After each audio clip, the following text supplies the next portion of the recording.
James begrudgingly accompanied his wife, Emily, to her annual work party. The event was held at a lavish rooftop venue in downtown Chicago, where the glow of city lights mingled with the polished elegance of professionals clad in sharp suits and sophisticated cocktail dresses. Champagne flowed freely and conversations buzzed with energy. As a dedicated small business owner, James felt like a fish out of water among the corporate elite, a world that seemed tailor-made for Emily. She, radiant and composed, navigated the crowd with practiced ease. Moving fluidly between groups, her laughter and charm captivated her colleagues, a side of her that James rarely witnessed with such vivid clarity. From his solitary spot at the bar, a drink in hand, James couldn't shake an unsettling feeling. Emily had spent weeks preparing for this event, dodging his questions about who would be attending. Now, she hardly acknowledged him. His unease deepened as he caught subtle glances and hushed whispers from her co-workers, often followed by fleeting looks in his direction. The quiet exchanges gnawed at him, making him feel like the punchline to an inside joke. Just as James considered slipping away unnoticed, Emily approached him, though not alone. Walking beside her was a man James didn't recognize, but instantly disliked. Jake was handsome, self-assured, and exuded an air of arrogance. His casual demeanor around Emily only amplified James's discomfort. "You must be her husband," Jake said with a grin that felt more like a challenge than a greeting. "I'll be dancing with her now." Emily, instead of offering any defense or acknowledgement of James, turned to Jake with an amused smirk. "You don't need his permission," she said coolly, adding with a sharp edge, "Jake, let's go." James froze, her words hitting him like a slap. His stomach churned with a mix of humiliation and anger. He expected her to laugh it off or at least glance his way for reassurance. But she did neither. Her dismissive tone only deepened the sting of betrayal. Jake, emboldened by Emily's response, smirked at James. "You don't own her, buddy," he said mockingly. His gaze lingered on Emily before returning to James. "I might do more than just dance with her." The insinuation pushed James to the edge. Every muscle in his body tensed as Jake reached for Emily's arm and led her onto the dance floor. Their movements were anything but professional. Too intimate for the setting or any setting, James thought bitterly. Emily didn't resist. She leaned into Jake's touch as his hands rested on her waist. They exchanged smiles that felt calculated and deliberate, each one a dagger to James's pride. Then it happened. Jake's hand slid beneath Emily's blouse, his fingers tracing her back. Gasps rippled through the room as the crowd fell silent, stunned by the brazen display. James could no longer contain his fury. It surged through him unstoppable. "Get your hands off her," he bellowed, storming across the room. Jake turned to face him, still smirking, his expression daring James to take the confrontation further. "What's wrong, James?" he taunted. "Afraid she's enjoying this more than she's ever enjoyed you?" The crowd was riveted, their attention glued to the unfolding drama.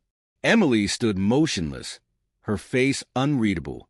James's hands shook with rage as he unbuttoned his jacket just enough to reveal the revolver holstered at his side. A hush fell over the room.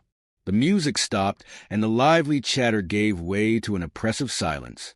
Jake's smirk faltered, though his arrogance didn't waver entirely. Fueled by alcohol, he sneered, "Go ahead. Show everyone just how pathetic you really are." James's anger boiled over. He lunged forward, his fist connecting squarely with Jake's jaw. The sharp sound of the punch echoed through the room as Jake stumbled backward, crashing into a table and clutching his face. Blood trickled from the corner of his mouth, and whatever bravado he had left quickly evaporated, replaced by humiliation and anger. Security rushed in, pulling Jake to his feet. He shot James a venomous glare, but made no move to retaliate further. James stood rooted in place, his fist still clenched, his face a storm of emotions. The physical fight was over, but the emotional damage had only begun. Emily remained silent, her expression impossible to read. As James met her gaze, the gravity of what had just transpired hit him like a tidal wave. There was no going back.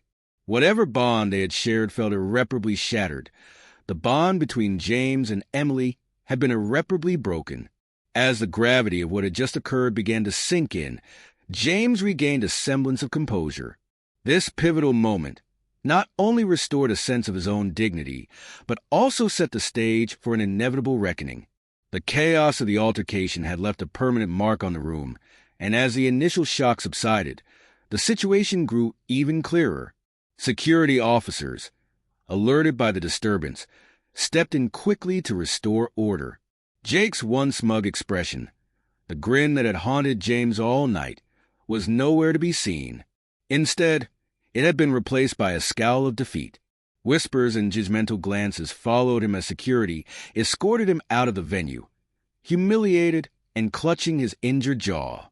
The arrogance that had fueled his earlier behavior had evaporated, leaving only the residue of shame. Although Jake's exit should have given James a sense of closure, it only served as a catalyst for the next conflict. Emily, who had remained silent throughout the ordeal, suddenly erupted in an accusatory outburst. Tears streaking down her face, she turned to James and screamed, "What is wrong with you? You've ruined everything." Her voice was sharp, filled with anger and desperation. Rather than acknowledging Jake's inappropriate behavior or her role in enabling it, she directed all her fury at James. Her public tirade stung even deeper, placing the entire blame on him. Emily's scolding grew louder, echoing across the room as her colleagues watched with varying expressions of pity and disdain. Accusations of overreacting and humiliating her poured out, further wounding James. The atmosphere shifted. What had started as Jake's disgrace transformed into the raw and very public unraveling of James and Emily's marriage. James stood silently, his hands still balled into fists. His mind raced as he realized this confrontation wasn't just about Jake. It was a reflection of the fractures in their relationship, cracks that had now become glaringly evident to everyone. The events of that fateful night marked the beginning of the end for their marriage. In the days that followed, the truth emerged. Jake's behavior at the party wasn't a random lapse in judgment. It was part of an ongoing affair with Emily, one that had been happening for weeks. As James looked back, he realized that many of her co-workers had been aware of the affair, and the humiliation he felt from that night only deepened as the betrayal became undeniable. This pain, however, fueled James's determination to regain control over his life. Emily's actions not only destroyed their marriage, but also tarnished her professional reputation. News of the scandal spread quickly through her workplace. As more details of her relationship with Jake came to light, Emily became a pariah among her colleagues. Jake, meanwhile, faced the consequences of his behavior as HR terminated his employment for misconduct. Both Emily and Jake were left to grapple with the fallout of their actions, the repercussions as public as the scandal that exposed them. For James, the path forward became clear. He filed for divorce, refusing to remain trapped in a toxic and disrespectful relationship. Though the legal proceedings were arduous, James found empowerment in taking back control of his life. Through it all, James chose to act with integrity, even as Emily's choices led to her downfall. Reflecting on the ordeal, he acknowledged the pain but also recognized the strength it had given him. He learned a valuable lesson about self-worth and the importance of not staying in situations that erode one's dignity. By choosing to leave, James demonstrated the courage to confront toxicity head-on, no matter how difficult it was. He came to understand that sometimes the hardest decisions, such as walking away, are the ones that ultimately save you. James emphasized that no one should feel compelled to remain in a relationship where they are mistreated, whether by a partner, friend, or anyone else. Letting go of toxic people is not only about ending those relationships, but also about creating space for better opportunities and a healthier future. Although the chapter was painful, James expressed gratitude for the clarity it brought. The experience had made him stronger, more confident, and deeply aware of his own value. He concluded with a powerful reminder. Self-respect isn't something you wait for others to grant you. It's something you claim for yourself.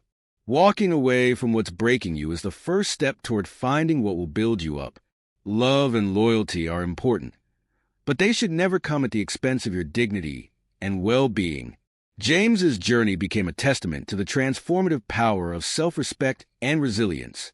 His courage to prioritize himself left a lasting impression, offering a universal truth. The path to healing and empowerment often begins with choosing yourself.